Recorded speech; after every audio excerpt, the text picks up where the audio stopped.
नमस्कार दोस्तों, आप सभी का मेरे चैनल डिफेंस समाचार में स्वागत है। पिछले साल यानी 2021 में कई इम्पोर्टेंट डिफेंस डील हुई जो हमारे देश की सुरक्षा और डेवलपमेंट में काफ़ी इम्पोर्टेंट होगी। टॉप 10 डिफेंस डील जो भारत ने पिछले 6 महीनों में साइन की है। इस लिस्ट में इंपोर्ट और एक्सपोर्ट किए गए मिलिट्री हार्डवेयर और डील्स के बारे में बात होगी। Indian made Israeli Tavor X95 rifle.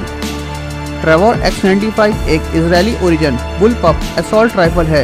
ये इजरायली आर्मी की स्टैंडर्ड राइफल है। अभी तक भारत इन राइफल को डायरेक्टली इजरायल से इंपोर्ट करता था, पर अब अडानी PLR सिस्टम इन राइफल्स को भारत में ही मैन्युफैक्चर करने लगी है। कंपनी की ग्वालियर मैन्युफैक्चरिंग प्लांट में इन राइफल को प्रोड्यूस किया जा रहा है। सेंट्रल आर्म फोर्सेस और स्टेट पुलिस इन राइफल्स को यूज करती है। Close quarter operation, long range और रिलायबिलिटी के कारण आर्म फोर्सेस में ट्रेवोर X95 काफ़ी पसंद की जाती है। 56 Airbus C295 military transport aircraft. Indian government ने 20,000 करोड़ रुपए में एयरबस डिफेंस के साथ 56 मीडियम ट्रांसपोर्ट एयरक्राफ्ट की डील सितंबर 2021 में साइन की थी। इस डील के अनुसार एयरबस 16 C295 एयरक्राफ्ट 48 महीनों में फ्लाईवे कंडीशन में भारत को डिलीवर करेगी। बाकी के 40 एयरक्राफ्ट एयरबस डिफेंस और Tata advance system limited jointly produce करेगी। ये जॉइंट वेंचर अगले 10 सालों में 40 एयरक्राफ्ट को भारत में ही मैन्युफैक्चर करेगी। भारत इलेक्ट्रॉनिक्स लिमिटेड के साथ हुई modern radio system defence deal.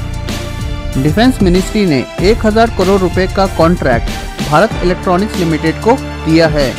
इस कॉन्ट्रैक्ट के अनुसार भारत इलेक्ट्रॉनिक्स लिमिटेड DRDO और इंडियन नेवी के साथ मिलकर software defined radio tactical system produce करेगी।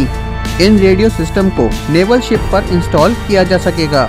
ये रेडियो एक multi mode multi band system है जिसकी मदद से शिप टू शोर और ship to air secure communication possible हो सकेगा। Next generation drones robotics deal with Israel. भारत और इजरायली गवर्नमेंट के बीच में नवंबर 2021 को बायलैटरल इनोवेशन एग्रीमेंट साइन हुआ।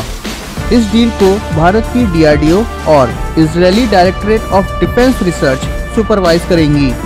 इस डील के अनुसार दोनों देश मिलकर drones, robotics, artificial intelligence, quantum computing, photonics, biosensing, brain machine interface, energy storage, wearable devices और natural language processing related next generation technologies develop करेंगी। इन टेक्नोलॉजीज को डेवलप करने के लिए दोनों देशों की स्टार्टअप्स और डिफेंस इंडस्ट्रीज मिलकर काम करेंगी। 25 ALH Mark III helicopter deal. Indian army 25 advance light helicopter यानी ALH Mark III helicopter Hindustan aeronautical limited से 3,850 करोड़ रुपए में खरीदेगी। ALH Mark III एक twin engine multi role multi mission new generation helicopter है जो 5.5 टन वेट लिफ्ट कर सकता है। ये डील काफ़ी सालों से अटकी हुई थी। इस डील से इंडियन आर्मी की लिफ्ट और ऑपरेशनल कैपेसिटी बढ़ेगी। Hindustan aeronautical limited 16 ALH Mark III helicopter Indian coast guard को जून 2021 में डिलीवर कर चुकी है। 2 क्रू और 14 पैसेंजर की कैपेसिटी वाला ये हेलीकॉप्टर काफ़ी देशों के द्वारा यूज किया जाता है। भारत और फिलीपींस के बीच में हुई BrahMos cruise missile deal. Philippines government $375 million में ब्रह्मोस मिसाइल सिस्टम भारत से परचेज करेगी। 13 जनवरी 2022 को फिलीपींस ने शोर based anti ship missile system के लिए ब्रह्मोस मिसाइल सिस्टम को सिलेक्ट किया। ब्रह्मोस मिसाइल सिस्टम की रेंज 450 किलोमीटर और स्पीड 2.8 मैक है, यानी आवाज़ की गति से 3 गुना ज़्यादा। चाइना और फिलीपींस के बीच में साउथ चाइना डिस्प्यूट काफ़ी सालों से चला आ रहा है। इस कारण से चाइना फिलीपींस को काफ़ी परेशान भी कर रहा है। अभी फिलीपींस के पास किसी भी तरह का एयर डिफेंस सिस्टम नहीं है। इसी कारण से फिलीपींस ने ये कॉन्ट्रैक्ट ब्रह्मोस एयरस्पेस को दिया है। 118 Mark 1A Arjun main battle tank. सितंबर 2021 को इंडियन गवर्नमेंट ने 7,500 करोड़ रुपए में 118 Arjun mark 1A main battle tank का ऑर्डर दिया। मार्क 1 के मुकाबले मार्क 1A में 72 नए फीचर्स ऐड किए गए हैं। इस टैंक को combat vehicle research and development के द्वारा डिजाइन किया गया है, जबकि Chennai situated heavy vehicle factory के द्वारा इसको मैन्युफैक्चर किया गया है। अगले 30 महीनों में हैवी व्हीकल फैक्ट्री 5 टैंक और फिर हर साल 30 टैंक इंडियन आर्मी को डिलीवर करेगी। Currently Indian army 124 mark 1 Arjun tanks operate करती है। भारत और रशिया के बीच हुई AK-203 असॉल्ट राइफल डील।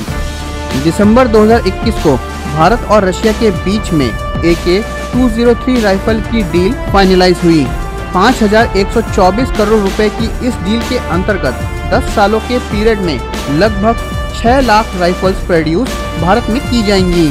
जल्द ही AK-203 rifle Indian arm forces की स्टैंडर्ड राइफल होगी। इस डील के अनुसार भारत और रशिया का joint venture Indo Russian rifle private limited setup किया जाएगा। AK-203 राइफल जल्द ही इंसास राइफल को रिप्लेस करेगी। ये डील प्राइस निगोशिएशन के कारण काफी सालों से दोनों देशों के बीच में अटकी पड़ी हुई थी। इंडियन नेवी ने अल्ट्रा इलेक्ट्रॉनिक्स और महिंद्रा डिफेंस को IADS कॉन्ट्रैक्ट दिया।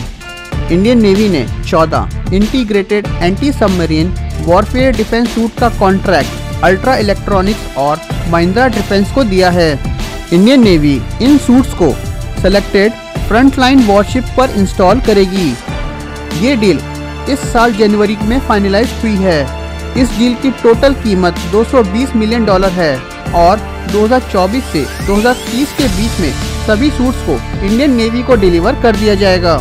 Integrated anti submarine warfare defence suit के द्वारा एनिमी टॉर्पीडो और सबमरीन को काफ़ी दूर से डिटेक्ट और न्यूट्रलाइज किया जा सकेगा।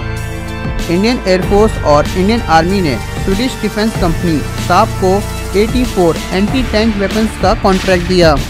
इस साल जनवरी में स्वीडिश कंपनी साप को इंडियन आर्मी और इंडियन एयरफोर्स ने एंटी आर्मर वेपन 84 का कॉन्ट्रैक्ट दिया।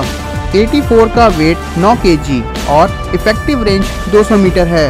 84 एक सिंगल शॉट वेपन है जिसका इस्तेमाल structures, landing craft, helicopter, armour vehicle और टैंक्स के खिलाफ किया जाता है। इस डील की कीमत और टाइम लिमिट के बारे में अभी तक कोई जानकारी नहीं है। आप लोगों को ये वीडियो कैसी लगी कृपया करके कमेंट सेक्शन में ज़रूर बताइएगा और अगली वीडियो तक जय हिंद।